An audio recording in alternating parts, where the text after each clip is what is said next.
नमस्कार दोस्तों, मैं कश्यप स्वागत करता हूं आप सभी का आहट एक अनहोनी की चैनल पर।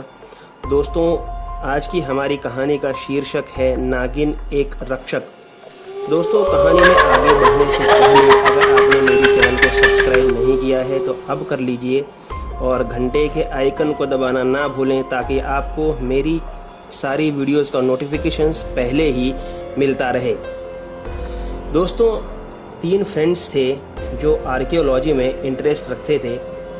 वे एक दिन अपने रिसर्च पेपर्स पढ़ रहे थे कि तभी 3 में से एक राकेश ने कहा कि क्यों ना हम मलयागिरी पर्वत पर चलें।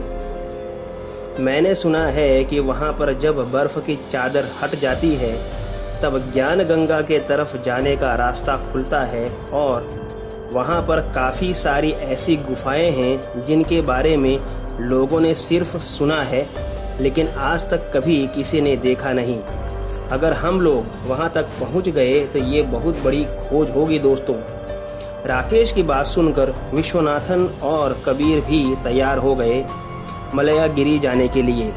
समय अनुकूल देखकर तीनों मित्र निकल पड़े मलयागिरी पहुंचने के बाद उन्होंने ज्ञान गंगा जाने के लिए रात का समय चुना, क्योंकि रात के ही समय में ऐसे चमत्कारिक रास्ते खुलते हैं।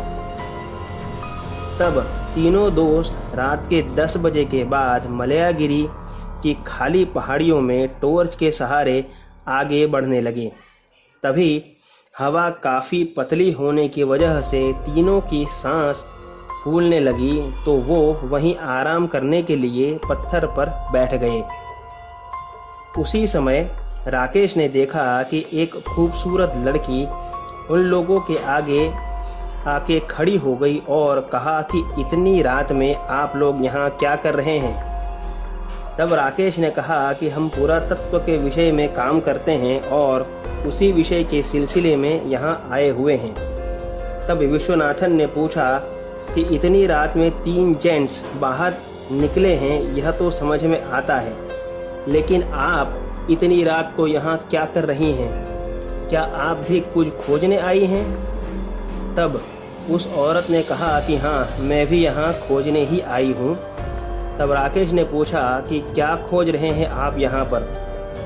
तब उस औरत ने कहा कि शिकार ढूंढ रही हूँ और उसकी आवाज़ भी कुछ बदली हुई सी लगी तीनों को, लेकिन उन्हें लगा कि हमसे मजाक कर रही होगी, इसलिए उन्होंने आगे उससे कुछ नहीं पूछा।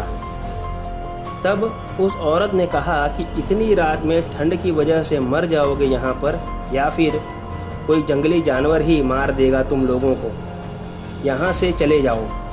तब कबीर ने कहा कि हम खोज करने आए हैं, ऐसे डर के भाग गए तो कभी कुछ हासिल नहीं कर पाएंगे ज़िंदगी में, और जंगली जानवर को भगाने के लिए हमने आग का इंतज़ाम रखा है और उससे भी बात नहीं बनी तो हमारे पास ट्रैंक्विलाइज़र है, इसलिए हमें कोई डर नहीं। तब उस औरत ने कहा कि अच्छा, अच्छी बात है, क्या मैं भी आप लोगों के साथ थोड़ा आगे तक चल सकती हूँ?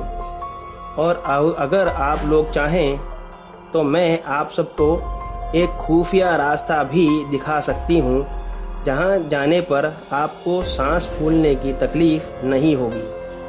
तब सभी दोस्तों ने हामी भरी और उस औरत के साथ लेकर चलने लगे। तब थोड़ा दूर चलने के बाद उस औरत ने कहा कि बस आगे उस बड़े पत्थर के पीछे से गुफा में जाने का रास्ता है, वहीं से हम लोगों को जाना है। तब सारे लोग उस गुफा में घुस गए। थोड़ा दूर गुफा में अंदर जाने के बाद काफ़ी उजाला नज़र आ गया और जैसे ही आगे गए तो वहाँ पर सोने और हीरों की जैसे खान हो, इतना बड़ा खजाना मिला सबको।